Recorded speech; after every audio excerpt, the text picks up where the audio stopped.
Stent వేసుకున్న తర్వాత తీసుకోవాల్సిన జాగ్రత్తలు. సో ఇవాళ చాలామందికి స్టెంట్లు అనేది విరివిగా అమర్చడం జరుగుతుంది.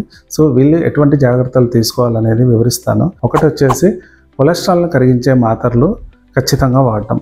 సో చాలామంది ఏం చేస్తారంటే కొలెస్ట్రాల్ నార్మల్గా ఉందనేసి అని ఇటువంటి మాత్రలను ఆపేస్తారు. కానీ అటువంటివి ఎట్టి పరిస్థితుల్లోనూ చేయకూడదు. ఈ మాత్రలను జీవితాంతంగా వాడాలి. రెండవది అతి ముఖ్యమైనది రక్తం పలచనయ్యే మాత్రలు. సో వాళ్ళ పరిస్థితిని బట్టి స్టెంట్ వేసిన తర్వాత వాళ్ళకి ఎకోస్ప్రిన్, క్లోప్రోగ్రిల్ లేదా టికాగ్రిలర్ వంటి మెడిసిన్స్ ఇస్తారు. సో అటువంటి మెడిసిన్స్ని ఎట్టి పరిస్థితుల్లో డాక్టర్స్ ప్రిస్క్రిప్షన్ లేకుండా ఎట్టి పరిస్థితుల్లో ఆపడానికి వీల్లేదు. మూడవది మధుమేహంని కంట్రోల్లో పెట్టుకోవడం.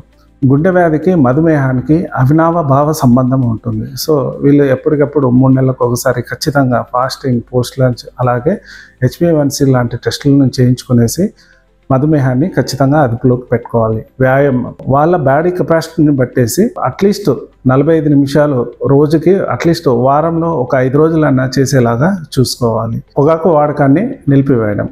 పొగాకు వాడకం ఏ రూపంలో ఉన్నా కానీ లైక్ స్మోకింగ్, గుట్కా ఏ రూపంలో ఉన్నా కూడా ఖచ్చితంగా పొగాకు వాడకాన్ని జీరో చేయవలసి ఉంటుంది.